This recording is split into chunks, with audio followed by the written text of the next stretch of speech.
Okay, here we are once again on the bus. So it's been a minute, and not a lot has happened, unfortunately, but some things have happened, so I want to go over those real quick. So, first off, you can see, got the wheel wells boxed in, so that's neat. I have finally gotten a layout. You can see that gap over there. That's because some of my measurements were off initially between, any road. Point is that there's room to make mistakes and adjust things as I go.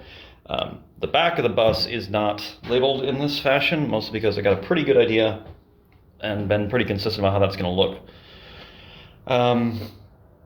But yeah, so wheel wells are boxed in. I know this probably isn't the best kind of way to do this. Those are just 1/4-inch plywood. But I plan on reinforcing it a bit so that when we put the spray foam in there, as we're going to do another layer of spray foam, I'll get to that in a second, this won't bulge or get screwed up or anything. Like, it should be fine. But also, the other big thing that's happened is I've got the baseline of strapping in. So this is all along the base edge of the bus, which is why I could do the layout now, because basically, this is going to be the wall, so I couldn't go further than that, so I needed to have the base strapping in at least so I could do proper measuring and such. But yeah, and that's all over and back of the bus as well. So to start off with, you'll note that there is a random board there, and that these items here end at that board. That's because that board represents what's going to be the privacy wall eventually. So this is all just going to be a wall, like hiding the cockpit from the rest of the bus proper. I'm going to do a pocket door about here-ish, and that's going to slide that way. So then moving back from the door, so this is the bed / couch pull-out thing. And I was doing some consideration of this last night, and I figured out that since the water tanks are down here, and the water's going to come up probably from around here, that if I pull in the water from here underneath the bed, I can stick a bunch of water treatment stuff in there. So, reverse osmosis and whatnot to further purify the water. Because the plan on that is to have a 5-micron filter on the rainwater coming in. And then we're going to have some kind of UV light in the tanks and some kind of agitation system to agitate the water so it's not just freestanding and all that. But then when we actually pull it into the bus, it'll go through a proper filtration system for the bits that need, good filtration, like drinking. This will also just be, other random storage. I'm probably going to stick my clothes down here. Possibly cabinets up top. I haven't decided on that yet. I don't really have a whole lot of clothes, so, and I'm, whatever. Anyway, this side, this is all bookshelves. They're going to go up as high as they possibly can. They might they might have like a little corner here, like an L instead of that end. Or I might just leave this wall blank and have like a coat rack or something, or art or something there. Right, so that's bookshelves. Then moving along this way, right here is going to be, from top down, a microwave, probably, possibly, maybe, and an induction cooktop, and then a convection oven beneath that. So there's no propane on this bus, there's no gas, I'm not doing that. Everything has to run on electricity, because I can make electricity with the solar panels and the wind turbines when I get around to the wind turbines, but I can't make propane, out in the wild. So that's just out. Okay, and that's kind of across from this spot that's gonna be something, I don't know, I might put shelves there or something. Or a garbage can, probably a good idea. Maybe. Alright, then this side, this is just a countertop, but then the washer dryer is going here. I know it's kind of an awkward spot, just kind of out in the middle of everything. For a washer dryer, but it's the only spot that it can go, and it has to go on the port side of the bus because the water system is there, and I don't have any notion of running piping across the floor in any way, shape, or form. Like, that's just not gonna happen sensibly. So, yeah. All right, then on this side, so this one is gonna be, we're gonna have upper cabinets here for plates, pots, cookware, stuff like that.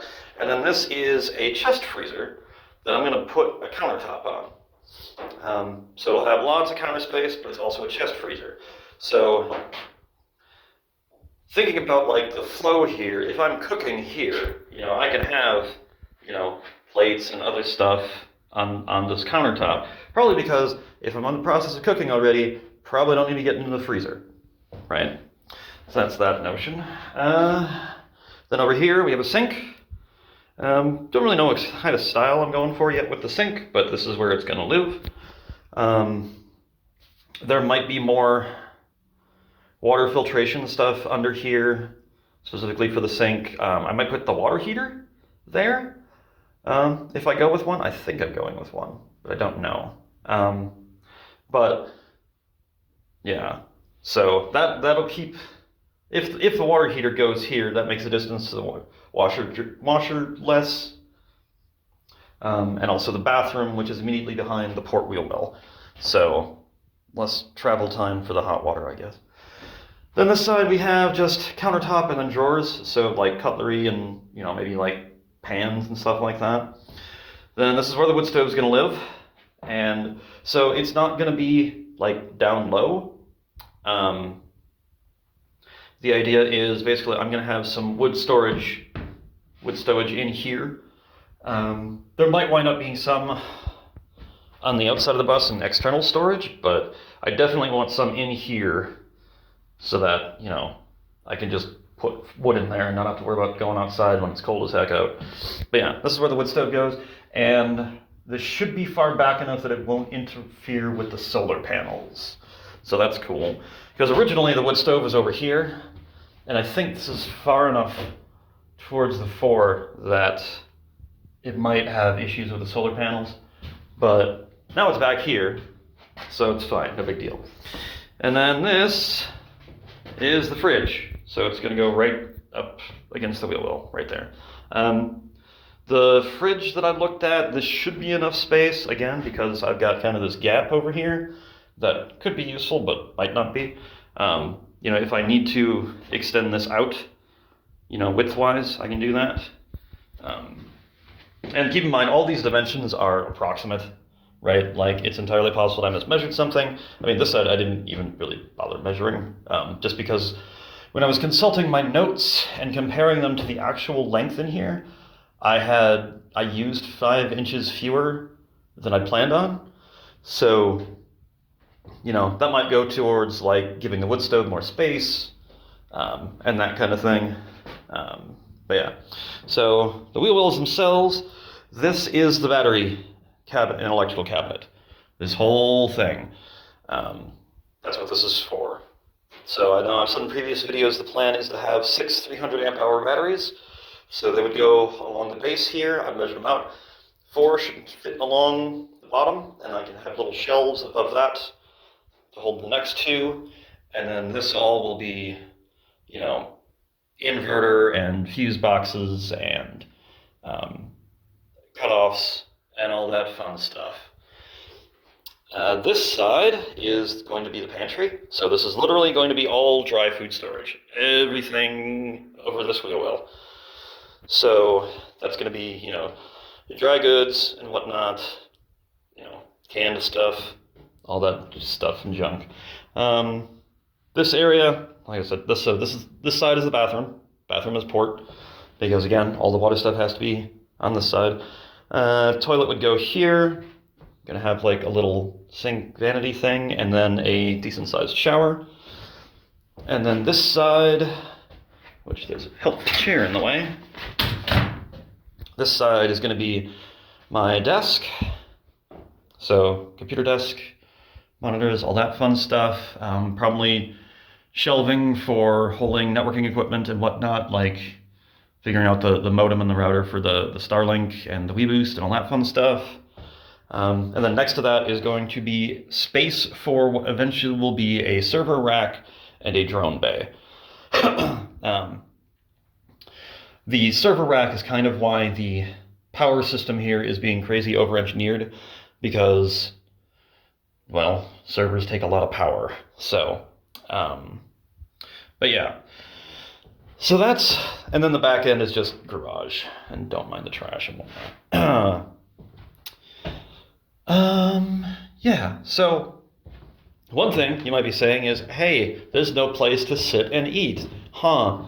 Like, I was looking at this space earlier and was like, somebody would look at this bookshelf space and say, nah, I'm putting a dinette in there or something. Yeah, no, no. No, the plan is to have, like, a folding table that, like, folds up off of the front of the chest freezer. So it would fold up, and then you'd have, a nice little table here, or something that, two people could theoretically sit at. Now, there's not going to be any room, anyway, to get past it, almost assuredly. Like, maybe squeezing, if it comes out a few feet, be like, oh no, I'm squeezing by it, right? But, yeah, so it's just going to be me, almost assuredly, on the bus for ever. Having a dedicated, constantly available eating space is not really in my priorities, and in terms of workspace, I have the whole desk notion back here, right? So this is dedicated working space. So if I need a spot to sit and write or use a computer or whatever, there's already a spot in the bus for that. Now, I suppose I could eat at the desk too. I don't know entirely how I'm going to have it laid out, but whatever. Other random things. Let's see. So one thing I think I'm going to do is, like,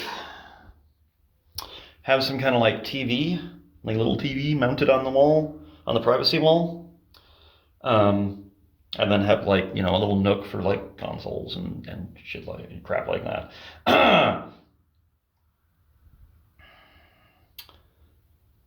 But yeah. Let's see, what else? But I don't know if I like that idea. So yeah, so the framing is going okay. That's obviously the next big thing to do, because then from the framing, I can lay out the electrical system. Then we put in new spray foam. So yeah, that's how the bus is coming.